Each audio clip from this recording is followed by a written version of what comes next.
baseball fan, my name is Dave from the Frontier League Journal. Thank you for being here today. We are with Austin Shea, a right-handed pitcher from Joliet, who was the first to comment on my home run derby post on Twitter when the Frontier League Journal not made the decision, but it was rumored that the rule would change for extra inning play. How are you, Austin?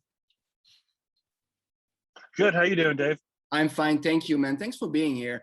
You're in your car right now. You were so eager to talk to me that you did not even go out of your car. Yeah, pretty much. I'm sitting in the Dunkin' Donuts parking lot right now on their Wi-Fi. So yeah, but yeah, I'm excited to be here with you. It's a great plug for Dunkin' Donuts and their Wi-Fi. Yes. Yeah. So I came to know you through that post. So you were the one that posted a video and mentioned that you like the format. Mm-hmm. I mean, most hitting coach that I talk to and most hitters that I talk to love the format, but pitchers don't for obvious reasons. So you were kind of a loner on that front. Can you tell me why? Yeah. Well, so I mean, when we did it last summer, I was kind of nervous about it, but it's actually, I personally really liked it because it's something that was exciting at the end of a game. I think it's something like the fans can get into. The players really got into it with limited fans last summer. But as pitching standpoint, I mean, we're playing 6 days a week now. And so to be able to have a way to not stress arms and extra innings, because I mean, we don't really have a farm system to turn to if, let's say, someone gets hurt, maybe an extra innings or so. I just think it's a great way to save arms, and I think it's a great way to kind of, I mean, help with the pace of play, but also I think it's a great way to kind of end a game with excitement like that. I will say that it is very exciting, but I have a huge problem. Would you love your season to be decided by a home run derby? And I'm putting you on the spot, by the way. I do know, yeah. But it's weird. It's weird. Yeah, I mean, I guess, I mean, considering at that point, I mean, because last summer was more just a round robin, we're all playing games, and it wasn't, I mean, you're not competing for a Frontier League championship. So, I mean, if it was like one game decided by that, I mean, that's going to be kind of tough. But, I mean, that is a good question. But I'm neutral on it, I guess. I'm not crazy for it, I guess, but I'm not against the idea. And I'm normally someone that's kind of don't like to change the baseball rules. I just kind of like to go out there and play the 9 innings. So okay, you played with the Chicago Deep Dish in the City of Champions Cup last season, so that was your first taste of pro ball. So this season 2021, this will be your first full season in professional baseball. Do you think you have a leg up on some of the people or pitchers that did not pitch last season because they have to reacclimate to their arm to full season action? I mean, I've seen, like, especially in the MLB, a lot of guys I feel like are getting hurt right now just because of how weird it was last year and this year. And I mean, I was really fortunate to be able to play. And actually, I think a lot of the guys that got signed to our team this year played in that league. So it was definitely a huge leg up. And, you know, getting to know the guys too in the team, I think it's a great advantage to have right now. But I'm definitely fortunate to have played last summer. Yes, you were. You are going to be with the Joliet Slammers. You were obviously signed to them last season. Did they keep the rights to you for this season, or it was a process that had to be done all over again? Yeah, they informed me at the end of last summer that they're going to pick up my contract. I originally signed with them out of the California Winter League, right when COVID basically hit. So I was under contract before the City Championship Cup last summer. So they just picked up my contract for this year. Oh, okay. I saw that you were in a summer league in 2019, and you last season you doubled up your strikeout rate, but you also doubled up your base on ball rate. Was that due to maybe more aggressive with your fastball, and then you maybe lost control, but you were also missing bats? I think it was a little bit mental. Obviously, like, I did kind of my procedure because I was coming off college baseball. So I had a constant routine working with, and between that summer ball and then last year's summer ball, I didn't really have a throwing program per se. So I was kind of on my own on that part. This past off season, I think I've definitely kind of been working on that a lot better. So I think it'll be better, but I think it was more just the approach too. It was kind of different hitters in my mindset.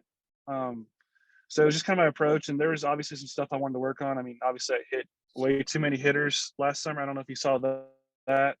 That's something I want to work on, and definitely the base on balls because I hate giving up free bases. Exactly, exactly. And have you been in contact with a pitching coach? hmm Yep, I'm throwing my first bullpen with him in a couple of days. I just got up to Joliet yesterday, so And up here a and little you'll early. you'll still be a starter, right? That's the goal, but wherever I'm needed, that's where I'm going to be. Okay. And what's your approach? I mean, what are you working on? Because I saw some of your posts on social medias. Mhm. You are into technology, and I talked to Cameron Rupp, and I was transcribing some things this morning to just publish the interview. And one thing he said that was very interesting is some of the young guys, and I think you are among those. Not maybe for the last part of my question. Some of the young guys, they know what the numbers mean, but they don't really know how to apply them. You know what I mean? So you have to transcribe that to the Mhm. role you'll be given and what your body is able to sustain. Is that something that you've been working on? Is that difficult to transcribe or not get too caught up in the numbers? I mean, I've been using a pocket radar for my training this offseason, so I get an idea of what I'm throwing each day to kind of see. I mean, I'm not out there trying to throw as hard as I can every time, but it's my way of saying like, oh, my miles per hour are down a few miles this week. Let me see why. Let me study my mechanics as to why. I'm not. I don't really study spin rate that much. I don't really study that area. It's more just what I'm throwing, why I'm throwing that, and being able to apply that to my training for the week. So I don't know if that answered your question or not.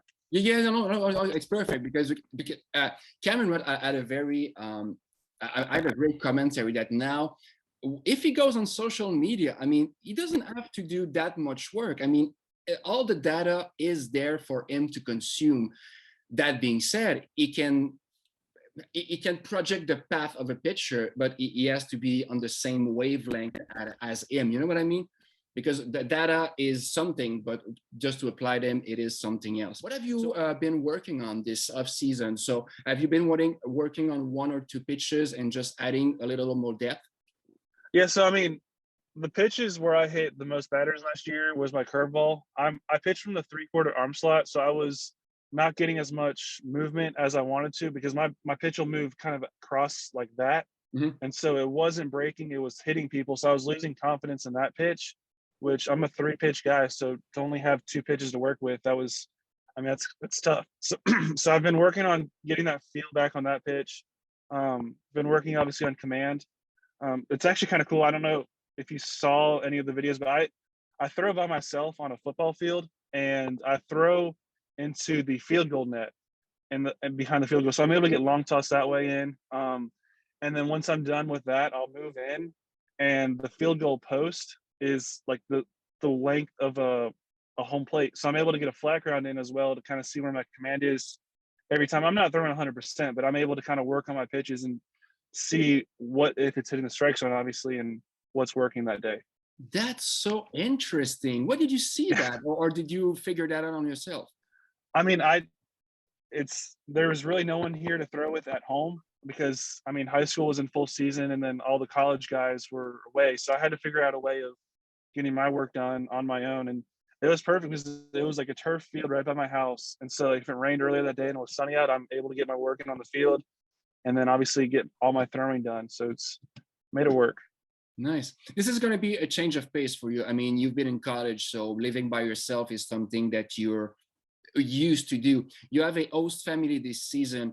Mhm. How do you think the off-field stuff is going to impact what's going on the field? Because I mean, this is a change of pace. I mean, you're getting just a little bit older. You're getting into your adulthood. I'm 40. I'm an old fuck. So how do you approach that? I mean, it's kind of the same. I've been able to have a host family before, and I've been blessed. I mean, to travel across the country to play baseball after graduating and getting my degree. So I'm just having fun. I'm just taking it day by day, and if a problem arises, I mean, I deal with it and just go from there. It's keeping it easy, go with the flow. Yes, you've been driving a lot, right? Yeah, I mean, I started in Georgia 2 days ago. Drove up to Louisville yesterday, or the day before yesterday, and I drove up to Joliet yesterday. So I've been all over the place. Would you like stop when you saw a football field and just get up and go and throw on the field goal? um, I didn't throw on my way up here, Okay. but I mean, I've been kind of looking around the area to kind of see if I don't have a throwing partner today. I mean, I'll look in the area, find the worst case scenario, go to a batting cage and just throw into a net there and just feel my pitches out and go from there. Wow, this is the first time I've heard it, man. This is awesome. Yeah. I mean, I'm up here early too, so I've got to find a way to keep getting my work in. Nice. So the camp is starting in 2 days, is that it? It's actually spring training doesn't start on Monday, but next Monday. So I've Oh, got 9 days till spring training starts, but I wanted to get. I was going crazy at home. I've seen everyone else play right now, and mhm. I just wanted to get up here and kind of start working with the coaches, and I mean, just get ready for the season. There you go. Austin, it was nice talking to you, man. Thank you so much for taking the time. You brought up some different subject for me. So let's keep up during this season and how it goes. Never hesitate to contact me. For sure. Thank you, Dave. I really appreciate your time, and thank you.